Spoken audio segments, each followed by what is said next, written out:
Quelle est la position d'Israël? Ce n'est pas seulement une question de ce que veut M. Netanyahou, c'est aussi sa coalition, les gens qu'il soutiennent et le peuple israélien. Les Israéliens, franchement, doivent nous garder impliqués. Ils ne peuvent pas se permettre de nous voir nous désengager. Ça veut dire que si Donald Trump annonce soudainement qu'il n'y a pas de solution militaire et qu'il décide pour une raison ou une autre de se retirer du conflit, de suspendre les hostilités, peu importe, ce serait catastrophique pour les Israéliens. En ce moment, ils essaient de pacifier le sud du Liban, avec pour objectif, à terme, de l'annexer et d'en faire une partie du Grand Israël. Leur agenda reste plus large.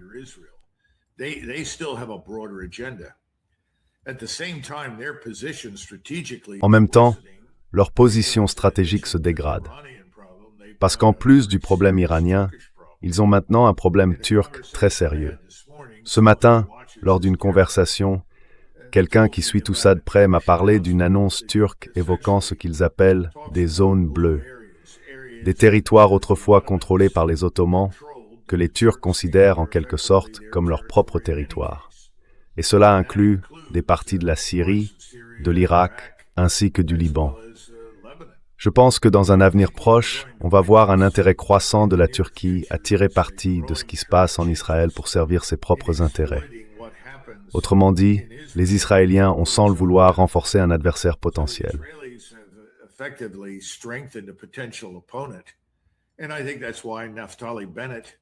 Et je pense que c'est pour ça que Naftali Bennett a mentionné ce point précisément quand il a dit « Une fois que l'Iran sera réglé, qu'on en aura fini avec l'Iran, il faudra s'occuper de la Turquie. » Les Turcs sont nos ennemis sérieux.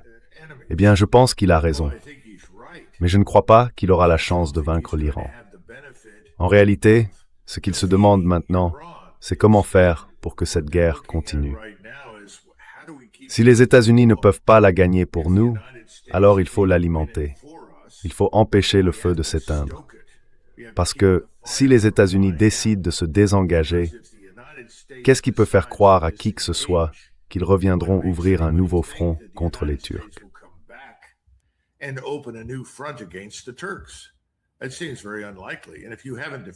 Ça me paraît très improbable.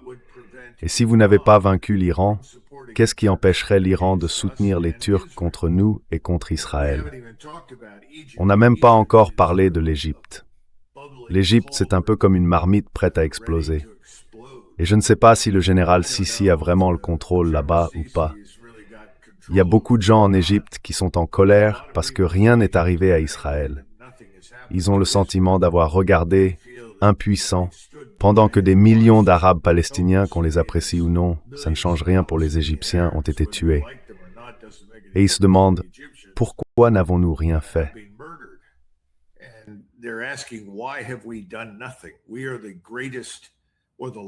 Nous sommes le plus grand ou le plus vaste État arabe du Moyen-Orient. Nous avons un rôle à jouer. Alors qu'est-ce qu'on fait? Je pense qu'il se passe beaucoup d'autres choses en ce moment. Et d'après tout ce que j'ai dit, la pression sur Donald Trump pour reprendre la guerre, pour la relancer, pour recommencer le processus visant à détruire ce qu'il reste de l'Iran, de son État et de sa société, est énorme. Je ne vois pas comment il pourrait reculer. Peu importe ce que le prince héritier d'Arabie Saoudite ou qui que ce soit d'autre peut lui dire. L'idée, c'est que s'il ne va pas de l'avant et qu'il se retire, Israël pourrait très bien cesser d'exister.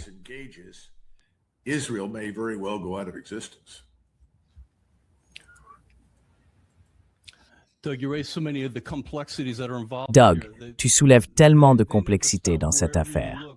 Ça ne s'arrête jamais. Où qu'on regarde, il y a une nouvelle difficulté, un nouvel acteur qui entre en jeu. C'est partout. Laisse-moi te faire écouter quelque chose de Trita Parsi, qui est récemment intervenu. Il aborde encore un autre angle. J'aimerais que tu réagisses à sa vision de la situation telle qu'elle est en ce moment.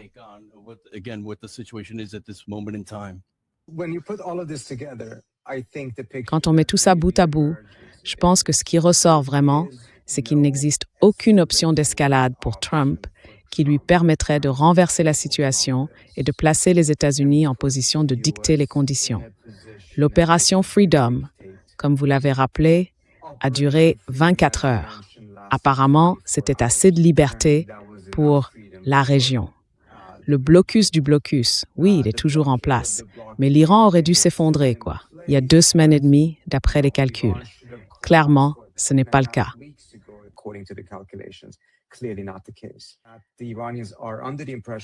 Les Iraniens ont l'impression, à tort ou à raison, que Trump n'est pas vraiment sensible au fait que les intérêts des États-Unis soient repoussés, mais qu'il l'est beaucoup plus quand il s'agit de ses propres affaires et des intérêts de son empire économique.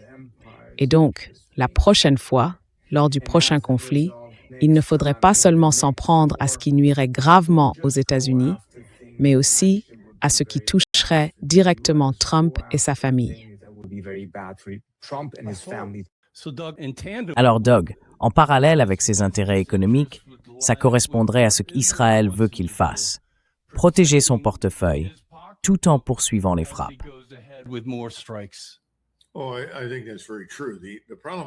Oh, je pense que c'est tout à fait vrai. Le problème que j'ai avec Trita Parsi, c'est qu'il attribue à Trump un raisonnement rationnel. Et moi, je ne le vois pas, ce raisonnement. S'il y avait eu une logique rationnelle derrière tout ça, soyons honnêtes, on n'aurait jamais attaqué l'Iran. Personne de sensé n'aurait fait ça, pour toutes les raisons qu'on voit aujourd'hui. L'émotion a pris le dessus sur la raison. C'est pour ça qu'on est dans cette guerre. Et Donald Trump a dit quelque chose d'important, à mon avis. Il a fait remarquer que quoi qu'il fasse, les Américains le suivraient. Eh bien, je ne pense plus qu'il puisse dire ça aujourd'hui. Mais il peut encore compter sur une certaine complaisance ou un certain désintérêt aux États-Unis. Du moins, jusqu'à ce que la douleur devienne si forte que les Américains ne puissent plus la supporter.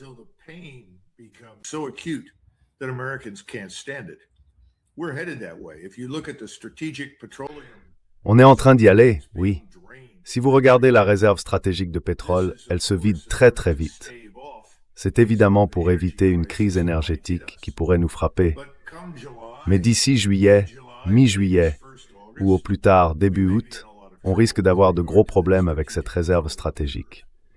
Rappelez-vous, on n'a pas construit de nouvelles raffineries depuis plus de 20 ans. Tout ça, ce sont des sujets que Trump a en gros ignorés ou balayés d'un revers de main, parce qu'il pensait que tout ça se terminerait rapidement. Je ne sais pas si quelqu'un le lui a dit, ou s'il s'en est convaincu lui-même. Mais maintenant, il faut bien comprendre que l'Iran a déployé de nouveaux lanceurs mobiles à travers le pays. Ils ont adapté leurs tactiques en cas de reprise des frappes américaines.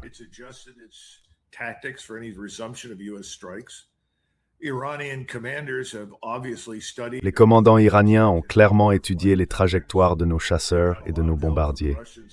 Ils ont reçu pas mal d'aide des Russes et des Chinois. Le récent abattage d'un F-15 Eagle et les tirs au sol qui ont touché un F-35 ont montré qu'on est devenu assez prévisible. Ce n'est pas vraiment surprenant. Après tout, l'espace aérien là-haut n'est pas infini. On ne peut pas déplacer des navires à travers tout le Moyen-Orient. Ils doivent rester en mer Rouge, en Méditerranée ou dans l'océan Indien. Donc, je pense qu'il se passe beaucoup de choses en ce moment. Il essaye de tout gérer, mais il n'y arrive pas. En revanche, il sait une chose, si je me retire, je perds. Si je dis que je n'irai pas plus loin, tant qu'il n'admettra pas qu'on fait face à une catastrophe humanitaire, ce qu'il devrait reconnaître mais qu'il ne fera pas, alors il est coincé.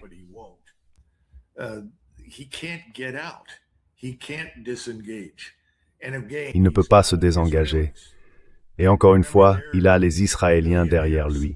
Et souvenez-vous, ce sont leurs milliardaires aux États-Unis qui l'ont mis à la Maison-Blanche. Regardez ce qu'il fait à Thomas Massie. Quiconque connaît un peu Thomas Massie sait que c'est un homme très décent, honorable. Il n'y a rien de suspect ou de corrompu sous aucune forme chez Massie. C'est juste un être humain intègre qui a dit « Écoutez, je ne peux pas soutenir en conscience ce que vous essayez de faire. Je pense qu'on a un grave problème de dette souveraine nationale. L'économie doit passer avant tout. Il faut affronter ces réalités financières. » Et qu'est-ce qu'il fait? Il se retourne et dit « C'est le pire membre du Congrès de l'histoire. C'est encore un individu au QI faible, sans honneur. Il est corrompu. C'est insensé. C'est de l'émotion. De l'émotion, Gary. En effet, Et je pense que c'est pour ça qu'il va faire marche arrière après avoir dit que l'Iran ne devait jamais avoir l'arme nucléaire. Eh bien, il ne peut pas empêcher ça. Je pense qu'il le sait probablement à ce stade. Donc il doit quand même tenter le coup, faire de son mieux. Et il sait, enfin je pense qu'il le sait, je suppose qu'il le sait, que cette prochaine étape va causer d'immenses dégâts à tout le système énergétique mondial. On parle d'une décennie, voire plus, pour se remettre des dommages qui seront infligés au Golfe Persique. Mais au fond de lui, il se dit peut-être aussi, eh bien au moins, ça fera du tort à la Chine.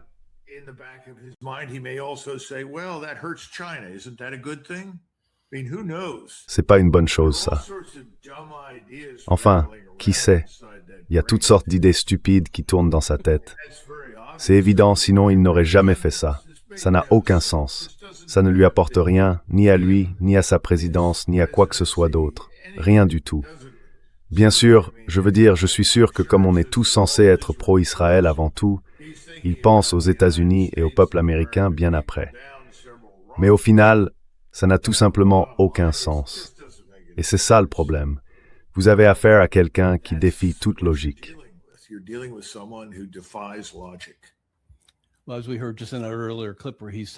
eh bien, comme on l'a entendu dans l'extrait précédent, il dit qu'il sait que les gens n'aiment pas ça, mais que d'une manière ou d'une autre, c'est quand même populaire.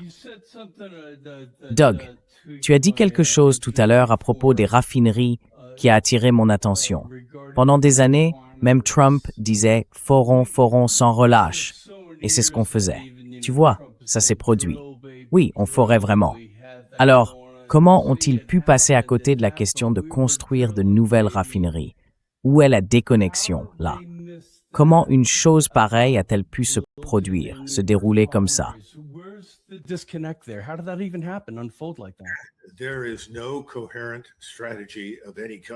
Il n'y a aucune stratégie cohérente, d'aucune sorte. Autrement dit, si je t'emmenais à Moscou ou à Pékin, qu'on s'asseyait à une table, il pourrait entrer et te présenter une stratégie nationale pour l'énergie, une stratégie nationale pour la microélectronique et l'intelligence artificielle, une stratégie nationale pour la défense. Tout ça serait soigneusement planifié.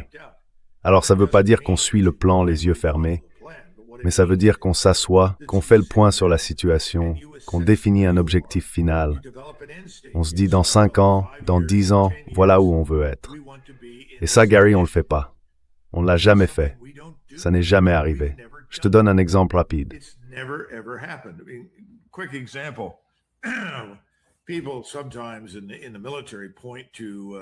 Dans l'armée, on cite parfois l'ordre que Roosevelt avait donné à Dwight Eisenhower. Votre mission est de débarquer sur le continent européen et de vaincre l'armée allemande. Et après, où voulez-vous être quand la guerre se termine? Où voulez-vous retrouver vos alliés soviétiques? À Varsovie? À Kiev? Où voulez-vous les saluer? De quoi parle-t-on en Europe qui soit vraiment important pour nous? Pourquoi se bat-on? Eh bien, il n'y avait rien de tout ça. En revanche, les Soviétiques, eux, savaient exactement ce qu'ils voulaient. Ils voulaient prendre le plus de territoire allemand possible, parce que c'était là que se trouvait le complexe scientifique et industriel. C'était la base du capital humain pour la science et la technologie en Europe. C'est ça qu'ils visaient.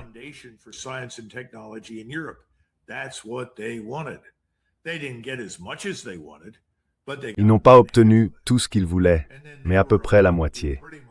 Et ensuite, on les a laissés faire à peu près ce qu'ils voulaient avec les différentes populations, avancer leurs frontières.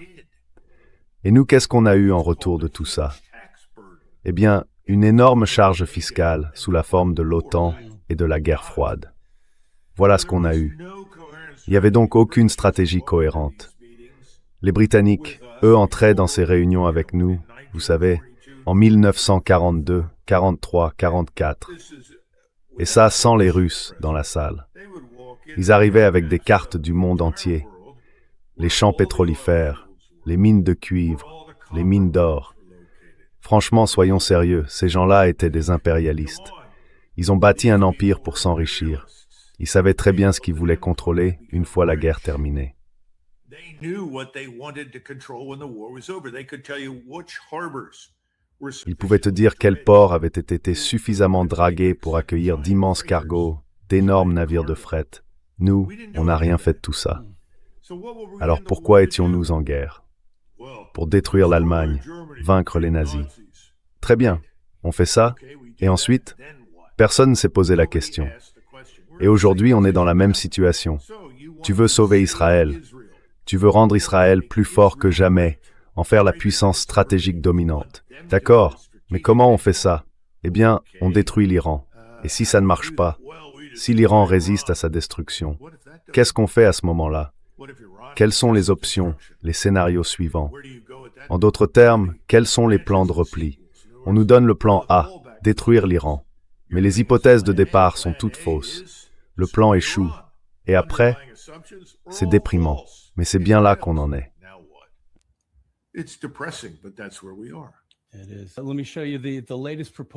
Oui, c'est ça.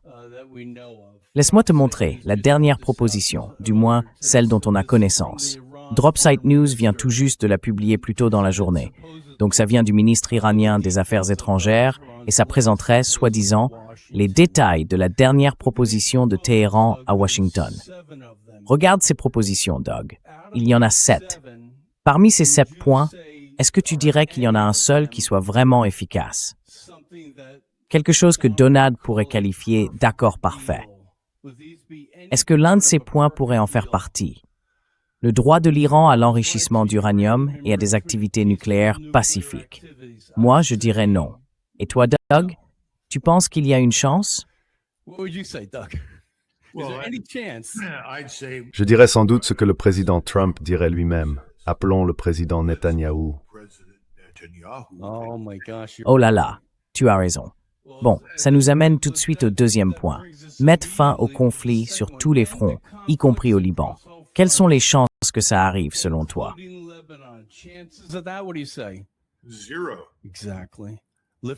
Zéro. Exactement. Lever le blocus naval américain? Eh bien, c'est quelque chose qu'on pourrait faire, et je pense que ce serait accueilli favorablement par le monde entier, parce que ce sont nous, en réalité, qui bloquons le détroit d'Ormuz, pas les Iraniens. Je veux dire, les Iraniens ont essentiellement dit, vous payez les frais, le péage, peu importe, et vous pouvez passer, d'accord? Et s'ils font payer, c'est parce qu'ils doivent bien compenser d'une manière ou d'une autre les dégâts qu'ils subissent pendant la guerre. Donc oui, je pense que lever le blocus naval américain, c'est clairement quelque chose qu'on pourrait faire.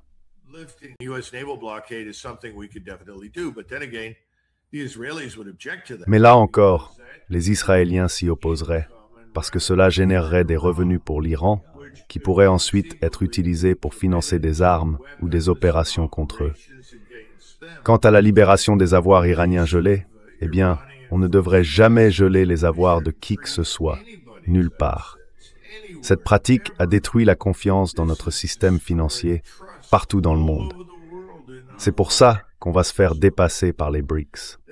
C'est pour ça qu'on va se faire dépasser par la Chine et qu'on va perdre la main sur le système SWIFT. Pourquoi? Parce qu'ils sont désormais perçus comme plus fiables et plus dignes de confiance que nous.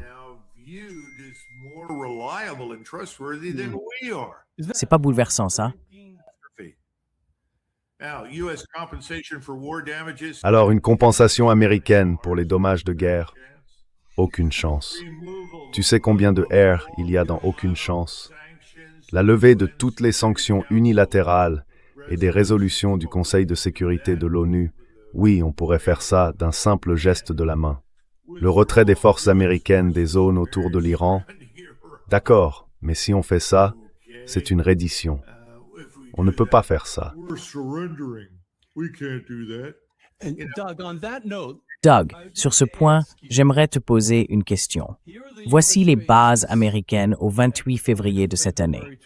Est-ce que l'une d'entre elles est active, d'une manière ou d'une autre, à ta connaissance?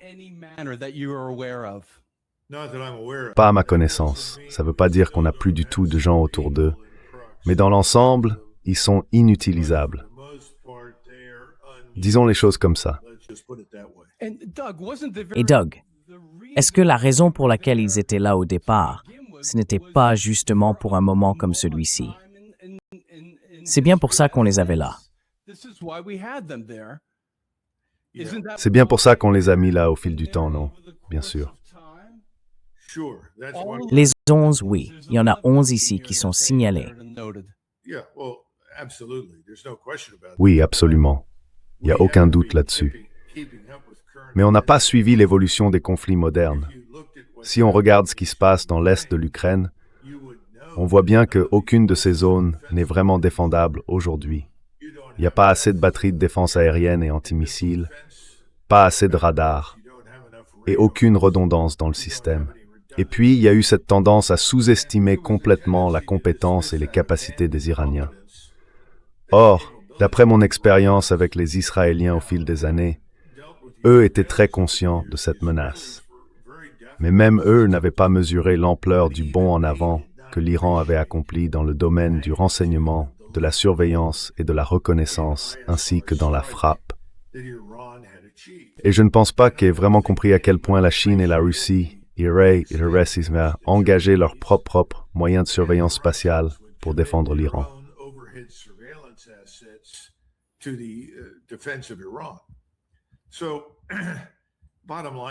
En résumé, si on reprend votre liste, en tenant compte de ce changement fondamental dans l'équilibre des forces militaires, c'est insoluble pour nous. On ne peut pas faire ça. On ne peut pas accepter ni soutenir cet ensemble d'exigences ou de demandes. Mais en même temps, on ne peut pas non plus les annuler. C'est bien là le problème. Ce n'est pas qu'on refuse d'y faire face, c'est qu'on n'a tout simplement aucun moyen d'agir. Donc de fait, l'Iran est en train de gagner la guerre, qu'on le veuille ou non. Mais il y a autre chose, et c'est vraiment très important. Votre public doit bien le comprendre. Des bases comme celle-ci sont essentielles pour le département de la défense, le département de la guerre en ce moment.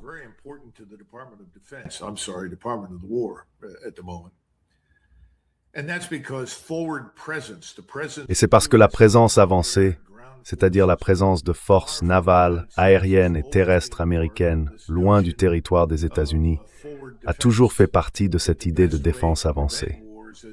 L'idée que la meilleure façon d'éviter les guerres, c'est d'être le plus en avant possible pour rendre impossible à l'ennemi de tout submerger rapidement. Eh bien, cette époque est révolue depuis des années. Ce sujet, moi et d'autres, on en a parlé à plusieurs reprises. Si vous déployez des forces en avant, à portée de tous ces systèmes de missiles et de drones, avec la surveillance aérienne actuelle, vous allez les perdre. Et si vous perdez toute cette structure à l'étranger, vous perdez aussi tous les postes d'officiers généraux et d'amiraux dans la marine. Alors devinez quoi?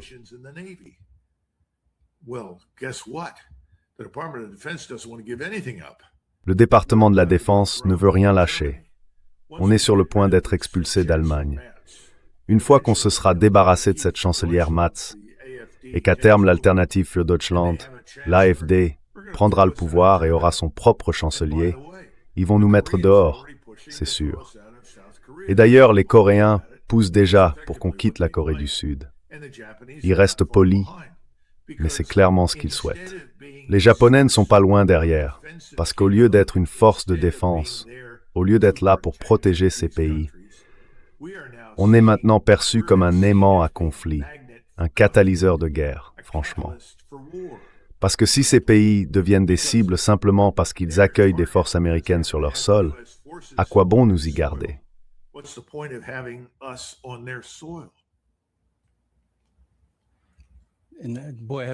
Et alors là, on a été mis à nu, je crois que c'est le mot juste. Et quel dommage, quelle honte, franchement. Tout ce semblant de bravoure, au fond.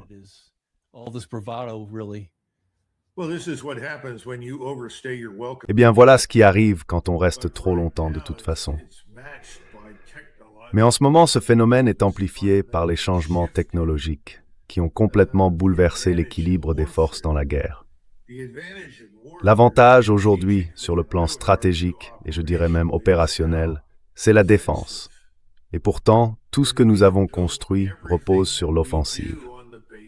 Il va falloir qu'on commence à réfléchir sérieusement à la manière dont on va défendre le territoire continental des États-Unis. Et il va falloir qu'on s'y mette vite. And we better start thinking about it quickly.